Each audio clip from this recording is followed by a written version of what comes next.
इस उपन्यास में एक लड़का और लड़की का किरदार के रूप में तनवीर नाम का लड़का और एक लड़की होती है जिसकी कहानी आप लोग आगे पढ़ने वाले हैं। चलिए अब हम लोग लव स्टोरी नॉवल को आगे बढ़ाते हैं और इसकी शुरुआत करते हैं। एक दिन तनवीर नाम का लड़का अपने कमरे में बैठकर सोच रहा था।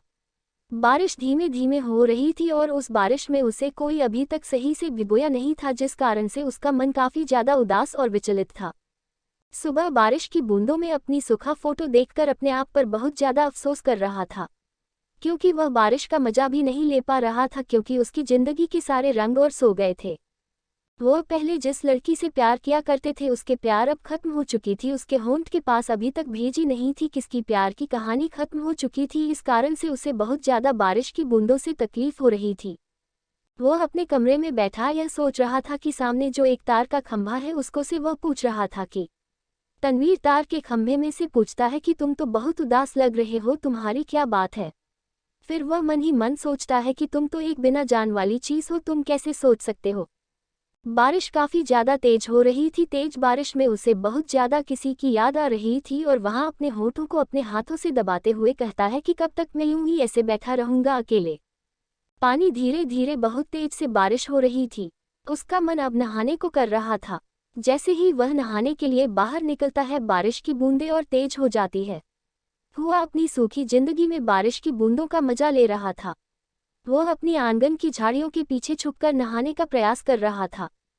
वह अपनी मस्ती में बारिश की बूंदों का मजा नहीं रहा था। वैसे ही उसे कुछ लड़कियों के खिलखिलाकर हंसने की आवाज सुनाई देती है।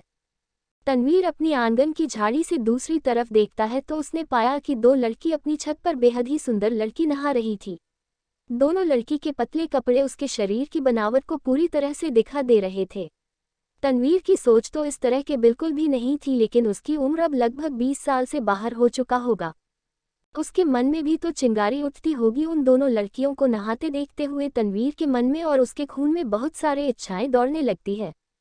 दोनों लड़की में से एक लड़की बहुत ही चंचल तरह की थी। वह बहुत ज्यादा खूबसूरत थी, लेकिन जब वह नहा रही थी तो दोनों के मुकाबले चंचल लड़की के कपड़े और भी ज्यादा पतले होने के कारण उसके शरीर के निचले हिस्सों की बनावट पूरी तरह से देख रही थी।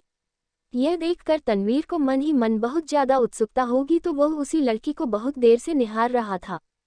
वह लड़की अपनी सहेली के साथ दोनों लड़के मिलकर खिलखिलाकर हंसकर नहा रहे थे। दोनों के बदलने के लिए ज्यादा खूबसूरत थे और दोनों के अंग इतना ज्यादा सुंदरता कि तनवीर को देखते ही उसमें से एक लड़की सुनने का फैसला किया था। वह लड़की बहुत ज्यादा सुंदर से जब आधे कपड़ों में नहा रही थी तो उसकी सुंदरता की तो अलग ही बात हो सकती है। उसके कुछ देर बाद पानी का गिरना खत्म हो जाता है। दोनों लड़कियां अपने कमरे में चली जाती है, लेकिन फिर भी तनवीर अपनी यादों को अपने दिल में समीर करो उसी लड़की को अपने कमरे में बैठकर ख्याल करने लगता है। माना कि वह लड़की को उसके घर के बिल्कुल नजदीक में ही रहा करते थे, लेकिन उसका कभी मन और लड़की को देखने के बाद लगा ही नहीं और ना ही वह लड़की दोबारा कभी उस छत पर देखी थी। तनवीर अपने कमरे में बैठकर कभी कभी उस घर की छत को बेहद प्यार भरी नजरों से देखा करते थे, लेकिन किसी भी समय वह दोनों लड़की में से कोई भी लड़की उस छत पर नहीं दिखती थी। ऐसे में वह बहुत ज्यादा गंभीर सा रहने लगा था। बारिश का समय था, दिन में कितनी बार बारिश हो जाया करते थे, लेकिन उस दिन के बाद से मैं दोनों लड़के तनवीर को एक बार भी नहीं देखा था। एक दिन अपनी कार से तनवीर घर आ रहा था, कहीं गया था कोई काम से। अचानक उसे रास्ते में मिल जाती है। बारिश में खड़ी हुई लड़की तनवीर को रुकने का इशारा करता है। तनवीर को इस इशारा का मतलब बहुत अच्छी तरह से समझ में आ रहा था।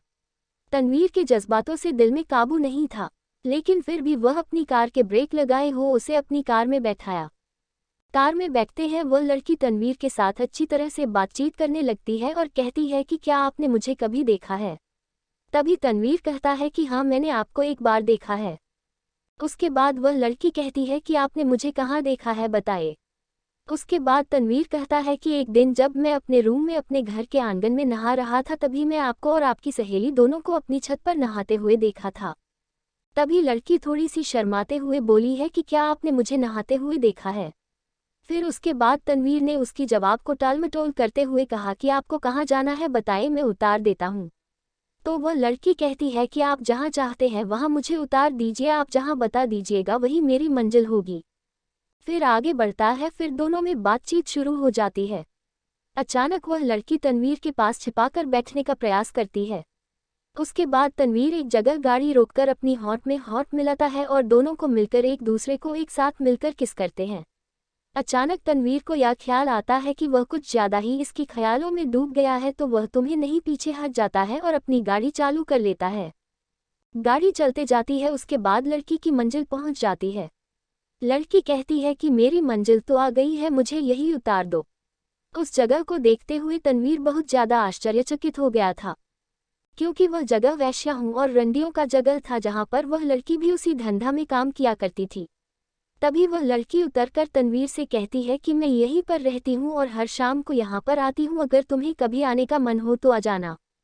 तनवीर बहुत ही गुस्से में अपनी कार की तरफ बढ़ता है और अपनी गाड़ी चालू करके अपने घर की तरफ निकल पड़ता है। जैसे ही वह अपने रूम में पहुंचता है, उस समय भी बारिश हो ही रही थी। वह अपने रूम में बैठकर सोचता है कि मुझे अपनी ज़िंदगी में क्या सोचा था और क्या हो गया है। आज जो उसके साथ हुआ है, उन्होंने अपनी ज़िंदगी में कभी कल्पना भी नहीं किया था।